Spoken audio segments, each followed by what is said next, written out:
Hey, happy Friday or Saturday if you're listening in Japan. Today, we have an awesome episode lined up with one of our AkiyaMart preferred agents, Robert. We cover a wide array of topics, but really focus on the rental space for foreigners. I personally learned a lot in this conversation, and I hope you enjoy the episode.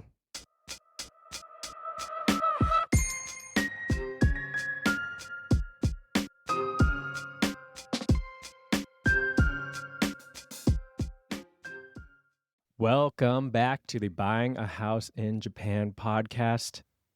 Today, we have a special interview with Robert Sorenson from Basamichi Room. Robert is one of our newest AkiyaMart preferred agents, so really excited to have him here. We've been chatting with Robert for the past couple of months, finally convinced him to come on the pod. Today, joined with my co-host, Joey. Joey, how you doing?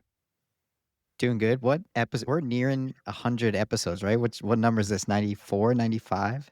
We're on 92, so Robert 90? Okay, not quite. Robert is our 92nd episode. Robert, thank you for being here. How are you doing today? Thank you for having me. I'm doing fine. Thank you. 92 episodes. Wow. So there's some episodes that I missed that. I need to go back and check your library.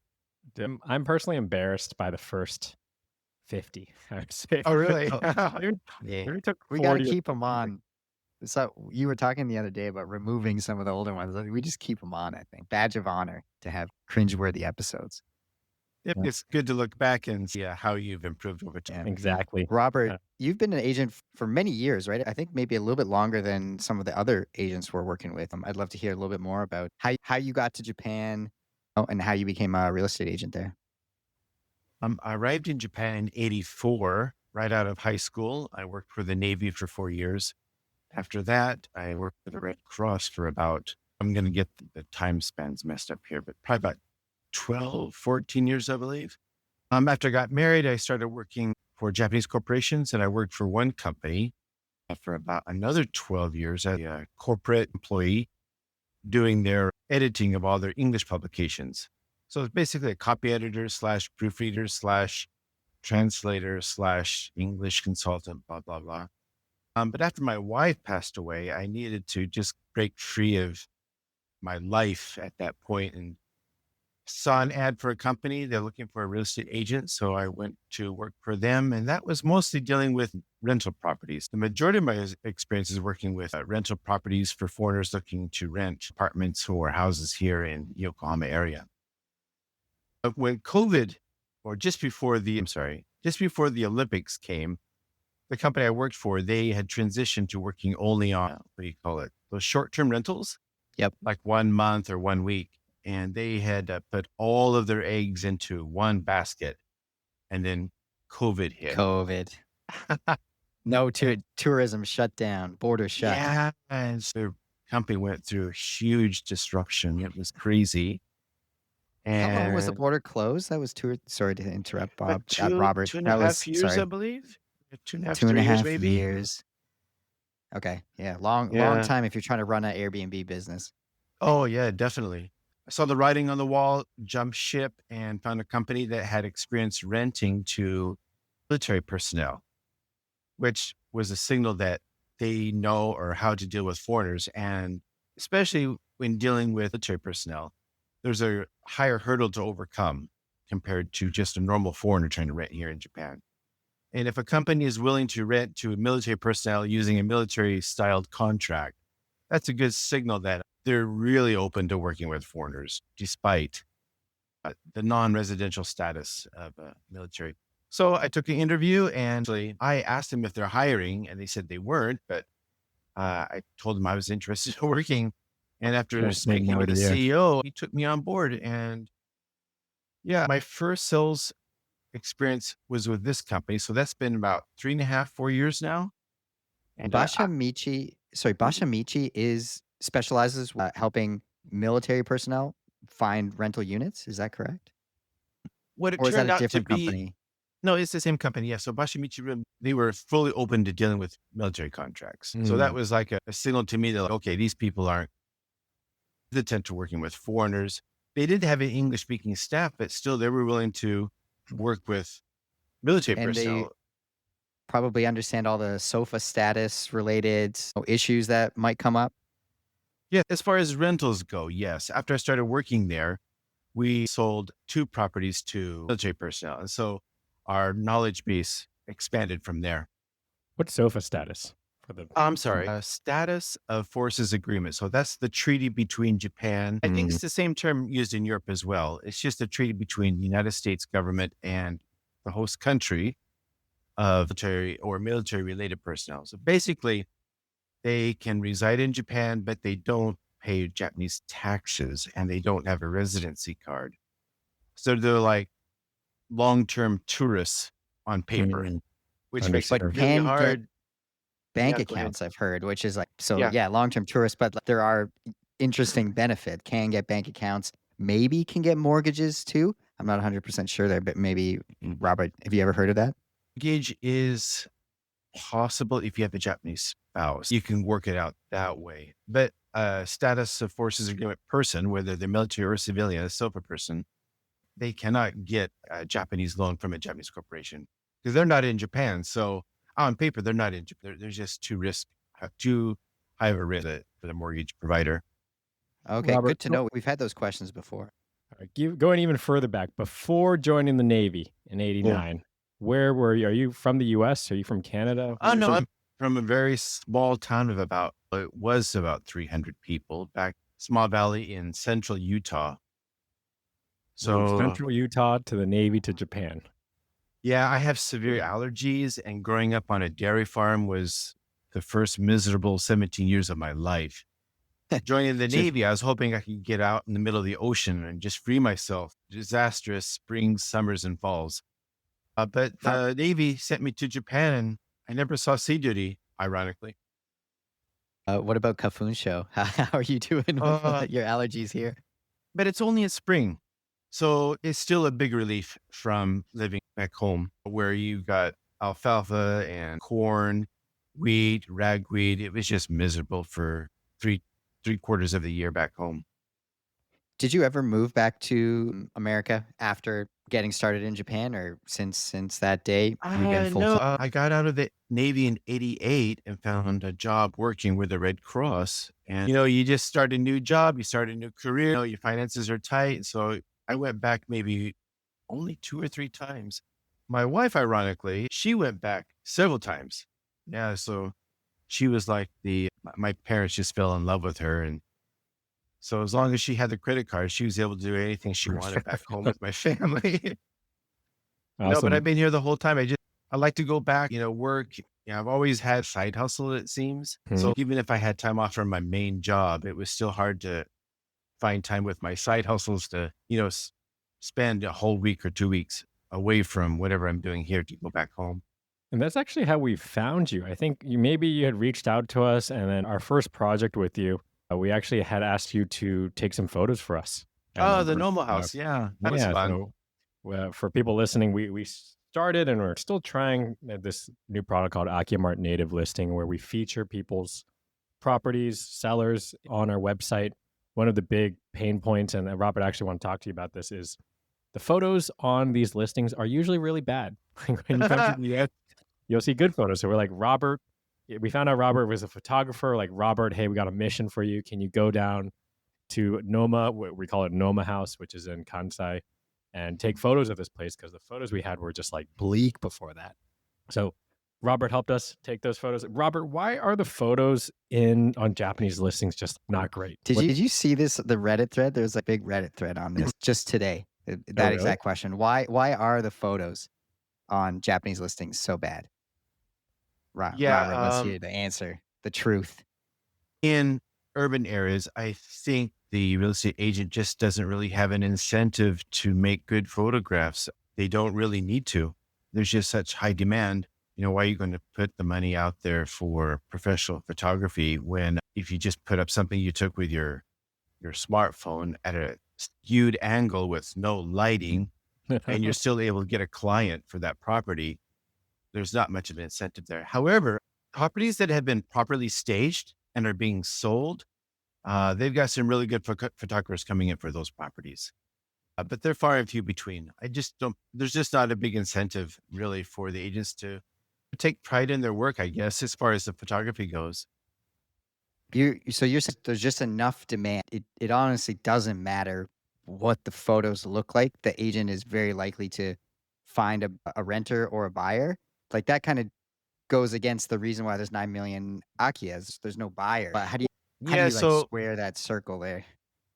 yeah, I think for most real estate agents, it wasn't until maybe within the past 10 years or so that younger real estate agencies have started to shift more toward putting their profile online Hmm. and opening up to a wider market. And so those agencies will tend to have better photography, they'll have a better user interface on their website. But the Yeah. vast majority of real estate agencies are still mom and pop shops with a classical fax machine and maybe even a Windows 95 computer running in the office. Oh, we're So I there's, I believe for, that answer actually. I think yeah, so tech. for the majority of those, I can't even interact with them by email. It's either telephone and a fax.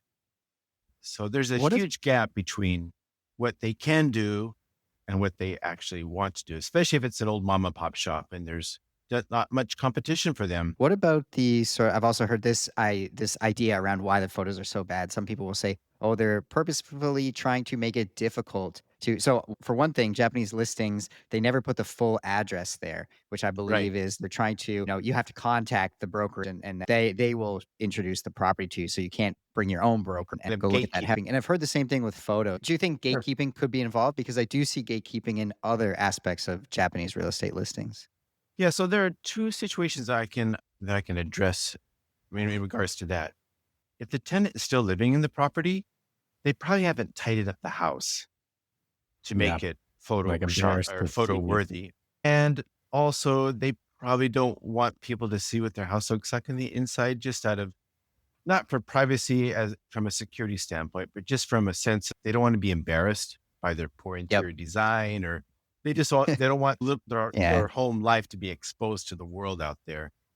And also Rains, the network that we all use, especially for Mhm. retail properties, it's just a PDF or a converted Photoshop, not Photoshop. What's that? PD, Microsoft PowerPoint, a PowerPoint PowerPoint page slide. Yeah. with PowerPoint. that or an Excel that they've assembled Yeah, into one single document. There's no room for photographs anyway.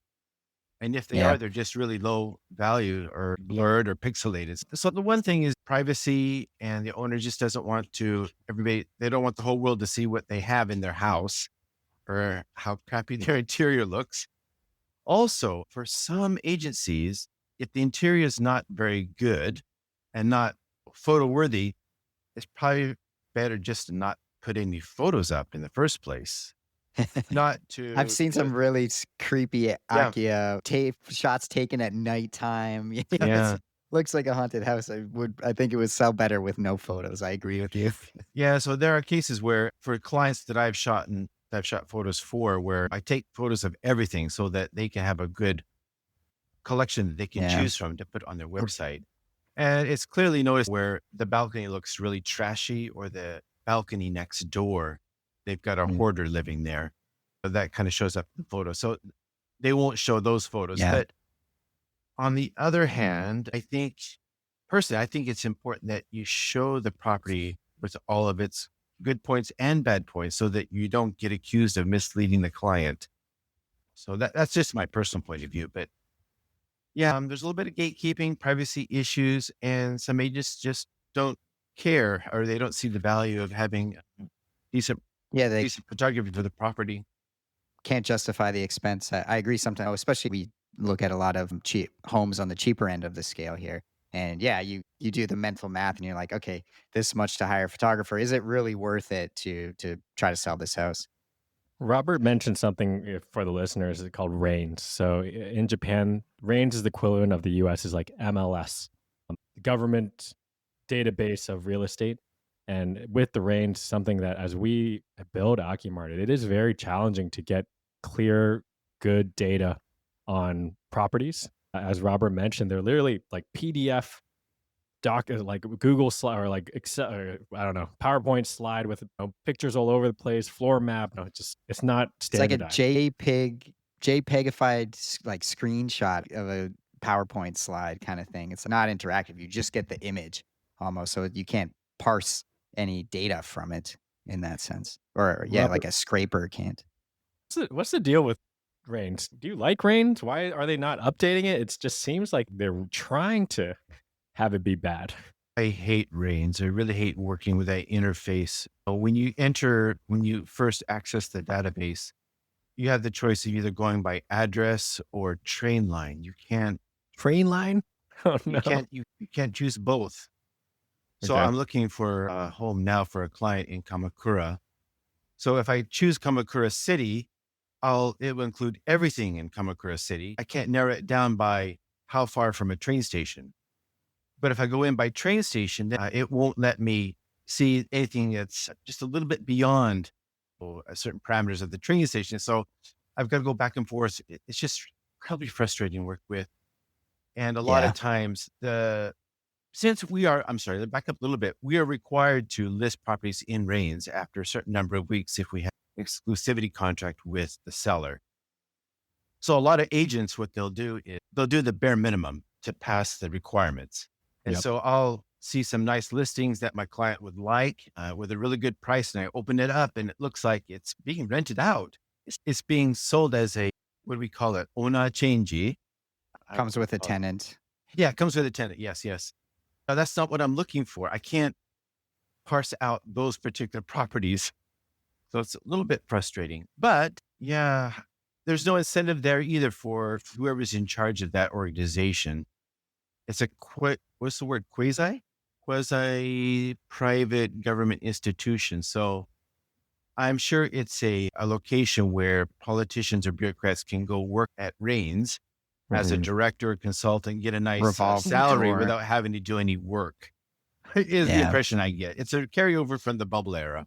Oh no. I get the impression that they are politically powerful and don't want to change anything. That they like the system as it is, and they're gonna defend it. Yeah, it works well for them. And since for most of us, especially for younger or more progressive real estate agencies, our voice is very weak as far as trying to make changes in upgrading or modernizing anything. Like I mentioned earlier, a vast majority, I think, of real estate agencies are mom and pop shops. They're not even using Reigns on a regular basis, I would think. I think it's just all by word of mouth, working with local owners, local sellers. It's really Sorry, not not set up for the 21st century.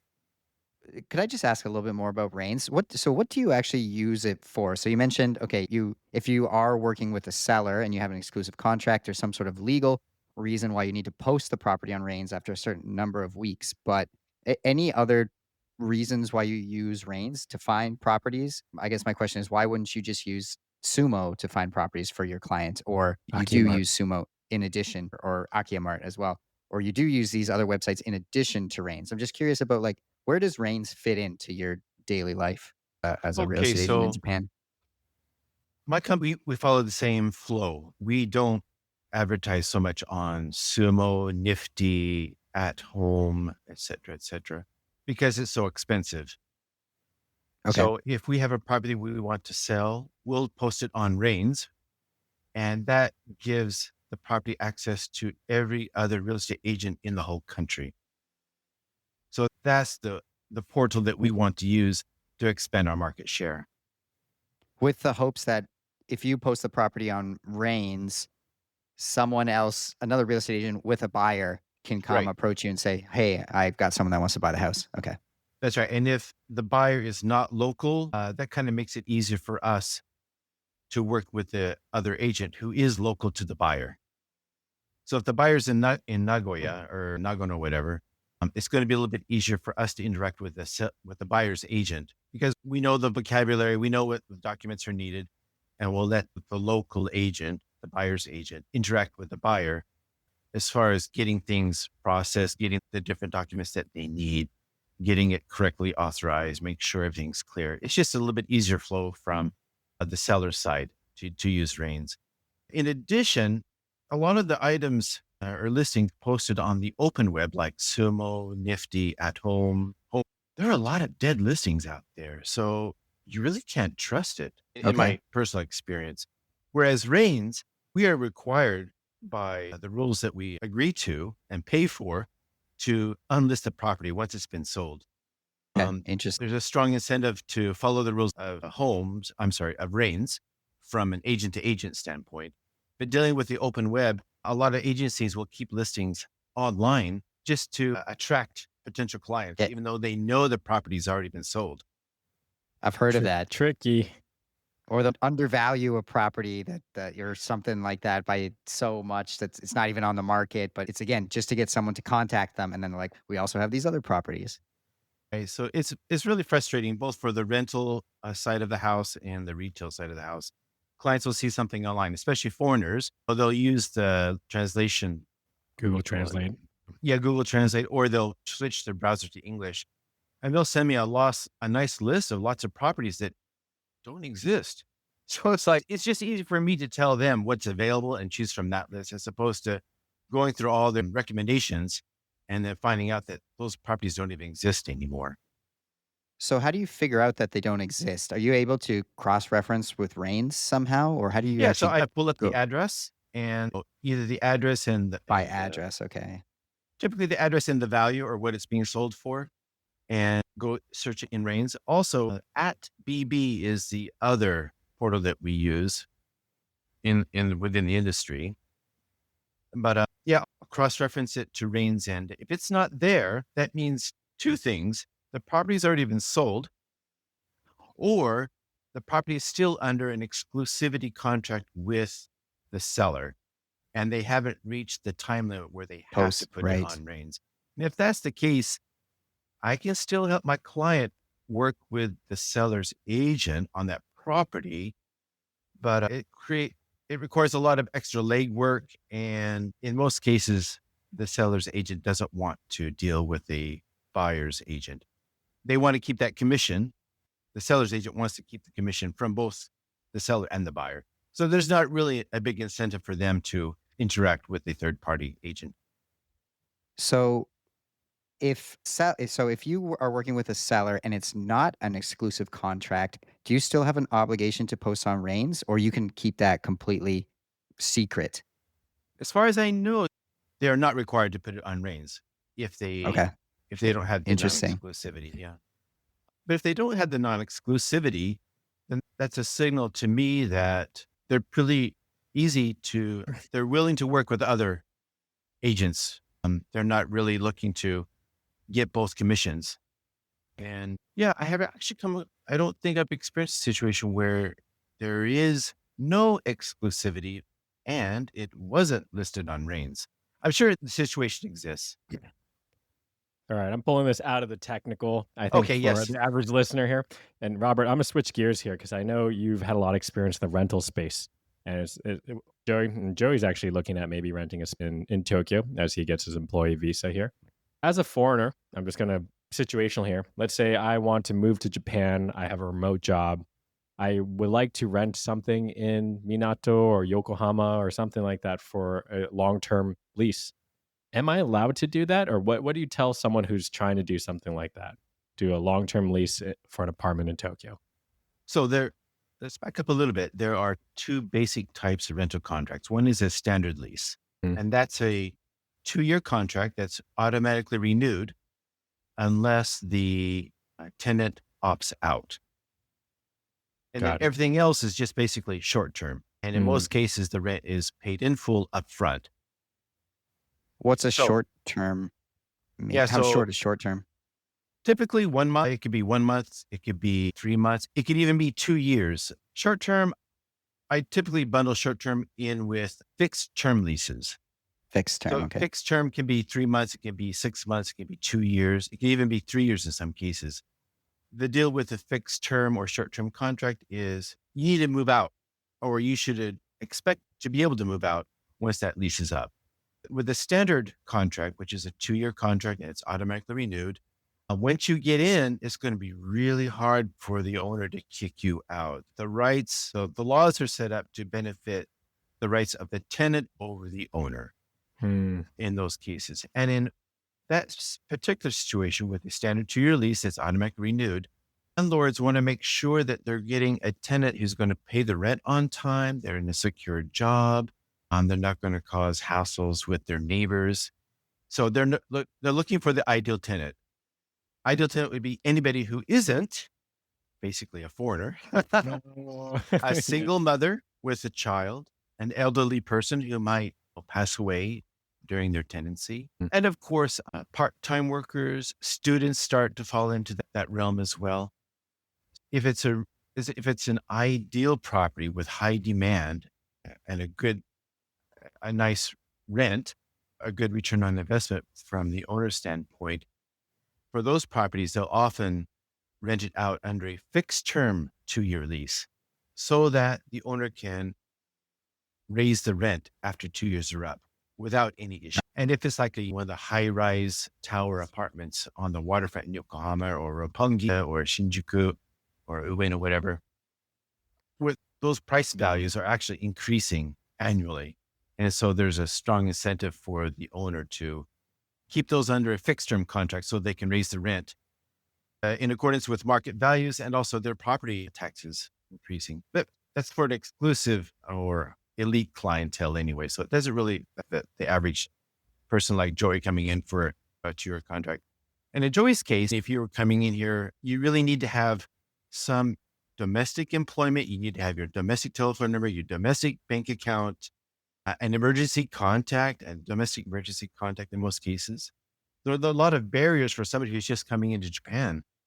Yeah. I'm curious about, again, the sort of gaijin friendliness of different listings out there. So say I'm browsing on Sumo for rentals or some other Japanese listings website, you're going to reckon that I would not be able to rent 90, 80, 75% of those rentals because they're likely standard lease and no one's going to rent to me as a gaijin under standard lease agreement. Is that I a don't good? I don't interact with listings on the open web so much. For rental Okay. properties, I use the portal site at BB. And in my experience, close to 70 to 80, 90% of properties that I see that meet my client's criteria, when I call the property manager to confirm both actual vacancy and if they'll accept a non-Japanese tenant, most of the time I get turned down. Yeah. Really? Yeah. 70% of the time? Yeah. In some cases, I've called like 20 properties and they all said no. No. So it's just incredibly frustrating. But that also plays into how willing my client is to be flexible. So if they want a backyard, they want a 2-car garage, and they want to be, 10 minutes from a train station, but they all want that with a budget of less than 100,000 yen. Huh. Those properties exist, Difficult. but not for you, buddy. Yeah. So, actually, I'm curious. So, yeah, what advice do you have for someone? Let's say I was able to secure a visa in the next 12 months. What advice would you have for me coming into the Japanese rental market to secure something that works for me? The very first thing I would do is before you come to Japan, sign up or subscribe to some kind of telephone number, Japanese telephone number Got that one. you can get before you arrive in country. Because once you arrive in country and you try to get your cell phone number, in most cases, you're going to need an address. You're going to need a bank account. But to get the address of the bank account, you need a cell phone number. But to get the cell phone number, you need an address or a bank account. So you're stuck It's in a this catch endless loop. 22. Yeah, Yep, I've heard of this before. Yep. that's the first thing. For people Get that. Yeah. listening out there, I use mobile.com, mobal.com. I was able to get a Japanese phone number, which I went to Vodafone, I went to SoftBank everywhere when I was just there visiting as a tourist. No one will allow you to sign a contract to get a Japanese SIM card except for this company Mobile and one more called Sakura Mobile, I've heard. Joey, Sakura Mobile. did you grab this with our company though, or what kind of documents did they ask you for mobile when you signed up, or just you can do it? Yeah, I don't think it's with our company, actually. I think it was just me straight up my name. Yeah. All right, Robert, I want to just play a quick game of what can you get for this, what money, Uh-huh. maybe in Tokyo. What's per month? Let's say what's 1,000 US dollar, or what is that? Like 150,000 yen. What kind of apartment does that get you in central Tokyo? Central Tokyo. It really depends on which station, which train line, but just off the top of my head, maybe a 1K, 16 to Mhm. 20 square meters. 16 For to something that's nice 21. with a bathroom that doesn't have that oxidized, yellowish, orangish tone to it. It's still Yeah, yeah. white and hasn't, Okay. so it's built within maybe the last 10 to 15 years. So 1K is equivalent of a studio in the US, right? So Yes, where the cooking area is not in in the same space where your sleeping area is. Yeah, 1 bedroom. Yep. Okay. Let's up the budget, double it, 2,000 US dollars. So 300,000 yen. Now, what does that get you in Tokyo? Oh, that could get you a nice one LDK. If you're willing to walk maybe 15, 20 minutes to the station, you could even get a 2 LDK. If you were fine with a wooden 2-story flat, maybe a second story unit or first story unit, you can maybe even get by with maybe a 3DK, a 3-bedroom apartment. Okay. But in really nice locations, you're still going to be stuck with a 1K or a one room apartment or a studio flat. Okay. Let's double. Daikanyama. Yeah. Ah, forget it. Maybe you can rent a blue sheet and put that on the ground. No. Sleep Okay. under that. Okay, you want Double to that. 4K? 4,000 US dollars, or was that 600,000 yen a month? What's that going to get Joe in Tokyo? Yeah, that could I don't get have you that much, by the a way, very but nice, that could get you a comfortable apartment, maybe even with a 1 LDK where you've got the bedroom, separate living, dining, separate kitchen. You're probably going to get modern kitchen appliances, built-in stovetop. You don't have to bring your own stovetop with you. And the bedroom will probably have a full, at least 6 times the size, which is the basic size. So you could fit a nice, comfortable semi-double or double-sized bed and not have to jump over the bed to get to the other side of the room. That would be Okay. nice. Okay. $4,000, Joey. Let's see if we can. on Instagram, like e-housing or Mike at e-housing, I see some Instagram accounts out there that they're posting properties in the $4,000 range. They're nice, I would say. They Yeah. look modern. There's some space. Sometimes they're posting something that seems like it has a lot of space, but it's like way, I don't know, somewhere south of Shinagawa, or I'm not quite sure where. So a little bit outside the downtown core of Tokyo, I would say. But I think 4,000 goes a long way in Tokyo. Yeah, that could do well. If you're on a major line, on a trunk line, like along the Yamanote line, the Tokyo Loop, you're going to get a smaller apartment, but it's going to be incredibly convenient for your daily commute or visiting with clients or just hanging out. And if you're out with friends late at night and you miss the last train, taxi ride isn't going to break the bank to get home if you're in that area. Understood.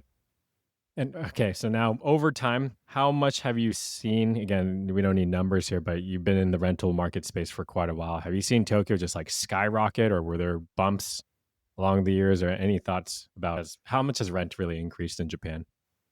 I'm primarily focused in Yokohama, so I do get inquiries for people who want to live in Tokyo, but there are just so many real estate agencies now who have English speaking staff, especially from cities with staff who are bilingual or trilingual in Chinese, English, and Japanese. And so Okay. they've basically flooded that market there. They can help anybody who wants to live in Tokyo. I don't know the quality of their services as well, but in my case, where I primarily focused in mostly Kanagawa, which would include Kawasaki and Yokohama, is where the heart of my clientele work with. I'm sorry, what was the question? I know. I think you answered it. Just like how much has it So- risen? And it Yes. sounds like competition's gone quite high on So- both ends. Besides exclusive or high-end markets, whether it's the Yokohama waterfront or central Tokyo, rents haven't changed that much in the 40 plus years I've been here. My very first apartment was a brand new 1K flat, a 1-bedroom flat with tatami mats, but it was brand new. I paid 70,000 yen. Whoa. But I was being paid in US dollars in those days. So converting it into yen, I was living like a king. The same flat in Yokohama now, but much older, but still clean and livable. Yeah, 70,000 yen is still a reasonable rent to expect. Understood. Robert, It's been stagnation for a long time, basically. sorry, I want to go back to the earlier conversation of what should I do in advance of trying to secure an apartment in Tokyo? So get the phone number first. So everyone's Yes. mobile.com. I got the phone number. What's the next step? Let's say the government grants me the visa. They say I have the ZIDU card ready to go. What should be my So- next step? In order to make sure that you are able to work with the vast majority of agencies who will work with a foreigner, like we mentioned, the phone number, that's going to be your biggest hurdle. Because once you get the phone number, then you can get the bank account, right? Okay, with the You're Zydu also card and phone number, you can get right, the bank account. right. And the next thing would be your domestic emergency contact. And that's a big hurdle for a lot of people coming over here for the first time. You need Not a Japanese all, contact. yes. And that's for the guarantor company. They're the ones who actually do the tenant screening from a risk. They conduct the risk assessment because they're guaranteeing your rent to the landlord in Right, the event right. that you fail to pay the rent on time. So in most cases, they're going to want a domestic contact. And that's perfectly reasonable because 99% of their clientele are Japanese. And if you're Japanese living in Japan with no emergency contact, maybe you're a high risk person. You don't have family, you don't have coworkers, you don't have friends. Nobody's willing to hold up the arm and say, yeah, I'll be the emergency contact. So for a foreigner, you really need to line somebody up, whether it's a Okay. friend or a coworker or a colleague is going to be here. If you're a student, somebody at the school or your professor or your or the student council. And a lot of people need to remember the emergency contact is just that, an emergency contact. They're not a personal guarantor. There's no financial risk whatsoever. The guarantor company and the landlord's agent, they just need to be able to call somebody and say, hey, What's tried going to on? call Joey to ask him why his rent was delayed, or there's going to be a fire inspection and Joey's is not answering his phone. Joey was incarcerated, or he's overseas on vacation, or he's in a hospital in a coma. So they need to be able to contact somebody to find out what's the deal. And So they just want to be sure that they can contact somebody. so do I find the guarantor company, or is that something my real estate agent helps me with as me as the renter? How do I get in touch with the So guarantor shifting company? to the guarantor company, that's all decided by the landlord's agent. Okay, got it. So they will sign a contract with a guarantor company and they'll submit all their documents, go through all the hassle and the paperwork, and they'll just limit themselves to that one guarantor company just because it's easier for them. So when a foreigner comes in, most guarantor companies don't have Japanese or English speaking staff. And so that's where the biggest hurdle will come in, where like if the guarantor company is Nihon Safety, they're like, oh no, we don't speak English. Sorry. And that shuts down the Yeah. conversation. Womp womp womp.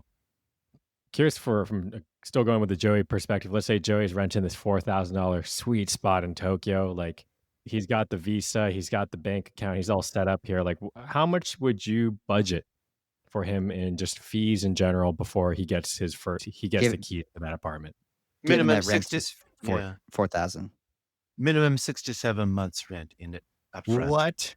Really? Yeah. And because Joey's going for a nice high end apartment where Mhm. there's going to be a lot of demand, a lot of competition, landlords can easily ask for 2 months key money, the The gift gift money you that don't you gift. you don't get it back, right? No, that's basically just to express your appreciation for the privilege of renting that property. It's a No, bribe. Yeah. it's a But bribe. Okay. that's more associated with the Kanto area. I've heard from other people and I've seen online where in Kansai, in the Osaka area, in some cases, that's not really a thing. Don't quote me on that. Okay. But for the Kanto But area, there's especially Tokyo, Yokohama, yeah, key money is, sh yeah, key money, Rei Keen and then Shiki Keen, yeah, right? shikikin, the One of them deposit, the refundable deposit. so you do get that. So one you get back, one you don't get back.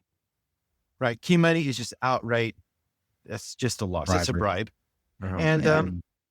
from the landlord's standpoint, if it's a really nice property and they're tacking on 2 months rent of key money, and that tenant is willing to pay that money, that's a great sign to the landlord that this person is legit. Serious. They've got the money.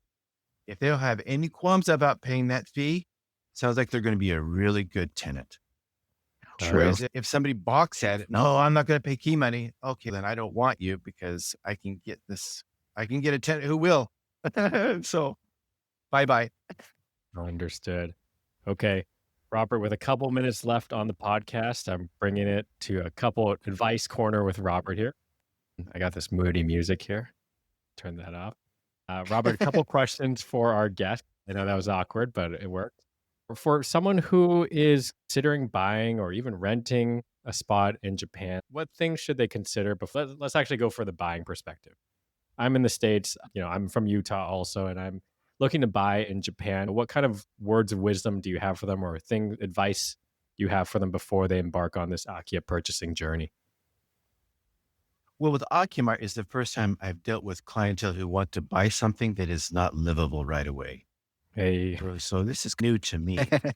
I've only sold with non-Akia clients. I've only sold properties that are basically ready to move in. They just need maybe some new wallpaper or something like that. But I'm finding that, yeah, AkiyaMart clients are really neat. They want something that they need to put some work into. And so far with the clients that I've had. So that's been a very interesting aspect. And for me as well, I'm looking at properties with a different set of eye. Okay, potential. yes, this could work. You're going to have to budget an additional 10 or 20 million yen for, to stabilize the foundation and maybe replace the roof. But I can see the draw where some of these older houses with a beautiful wood interior and they still got the original ceilings where you can see It's the bigs. just Yeah. twisted wood beams that they've been darkened from the hibachi over the past 70, 80 decades. I can see the draw. Yeah, it's pretty cool. I'm sorry, what was the question? I I lost. think that's good. Like, what advice or wisdom do you have? But it Oh, sounds like, yes, yeah. wisdom. Yeah. Yes. Yeah. What Don't tips? be Yeah. surprised to Mhm. see. Yeah, just don't get your hopes up. I mean, if you've got a low budget, then you're gonna have to budget for some work. These free houses are not free. You're gonna have to spend some money for some work. But for what I've seen, there is an awful lot of potential. If you're willing to put in some time and effort or do something like Anton does, where he really is into the DIY stuff, there's a lot of potential there. Also, I've had a couple clients refuse properties that are on leasehold land. Yeah. I don't quite understand why that's a drawback for buyers. Maybe it's just, I guess from a US perspective, we want to own the land. I think the idea of owning the building on top of the land, but not owning land doesn't seem sit well, I think, personally. But yeah, I mean, we have actually just quick plug on AkiyaMart. We have a leasehold filter. We ended up, Joey and I would always find good properties. We're like, dang it. After getting our hopes up, see it as a leasehold and we drop out of that. But yeah, I think that's yeah, how I feel about it personally. yeah. If you're going to live there yourself, you're going to actually raise your family there. I can understand why you'd want the security of actually owning the land. Of course, if you're taking out a mortgage and the leasehold is going to be a huge barrier. But if you're an investor or you're looking for something you're going to put out for Airbnb, I see these leasehold properties as a missed opportunity. Oh, I think that Anton maybe that's actually has a something to be. couple leasehold Joey, I think Anton has two Yeah, lease, eh, right? the one, yeah, at least his ones in Sungin Jaya, I believe, are leasehold properties. So he's buying them, renovating them, and making a profit off those properties. Robert is right. Yeah, I think Can that's be a missed done. opportunity. I mean, the prices are really good and you can't rebuild on many of those properties anyway, especially if they're at the low cost because there's no access. But from renting it out or short-term stays or Airbnb, it seems like a missed opportunity that a lot of people are passing up for maybe cultural reasons and not financial reasons. I'm not sure. How long are these leases? Could the landlord just take it back in 10 years after I poured 80K into renovating a property? That would be my concern. The landlord just says, "Oh, No, I'm not going to lease it anymore." no, you're grandfathered under the original lease contract. You have to get permission from the owner to build something new or different. It's almost like the rental contracts. If they don't have a good reason to kick you off the land, they can't do that willy nilly. Mhm. And Okay. the leases are typically for 20 to 30 years. Yeah. So in my case, if I were an investor, I'm 59 years old. If I wanted to invest in property, I would go with a leasehold property right away. I'm not going to be here when the lease renews in 30, 40 years. Why not take advantage of it? Uh, This is interesting. You're the first person I've ever heard express this, that leasehold properties are not a negative thing. In fact, that they might be a little bit of a diamond in the rough. Yeah, So I'm you're not a financial advisor, so I might be missing something. I'm not into investing myself. I'm totally blank on that. But just yeah. for upfront value, I don't see the downside if you're not actually living there. Mm. And since you're covered by your grandfather by the old contract law, it's not that easy to kick somebody out. So it can happen, of course, if a developer comes in and buys up the property. And even if they do kick you out, they've got to give you some compensation.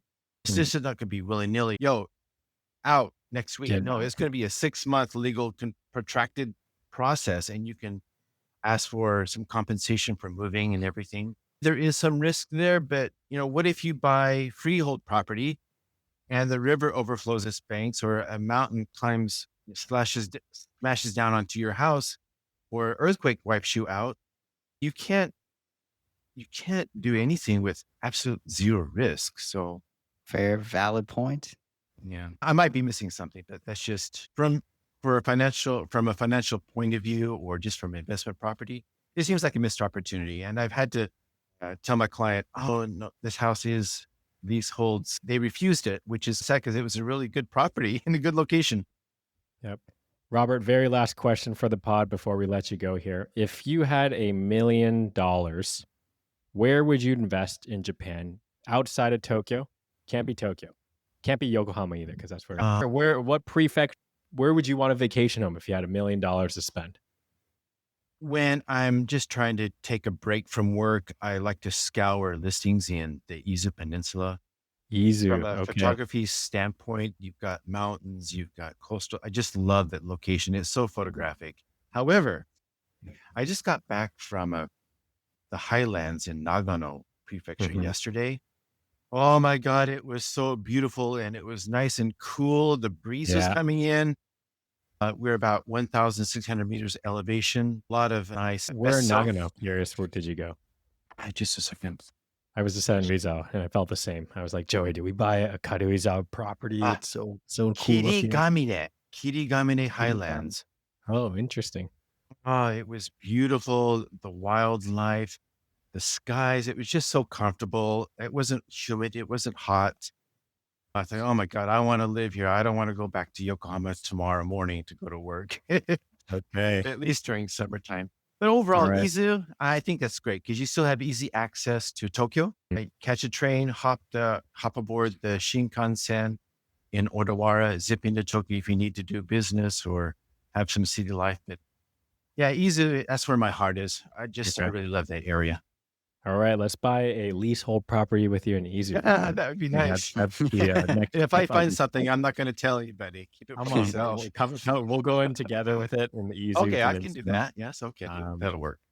But Robert, thank you so much for being on the podcast today. We're really excited to work with you. I think you've shown a high level of professionalism from taking photos to working with our customers.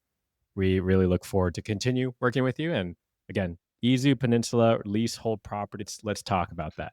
Nah, sounds good. Sounds like a deal. Thanks so much, Robert. Okay, thank you for having me. We'll be in touch.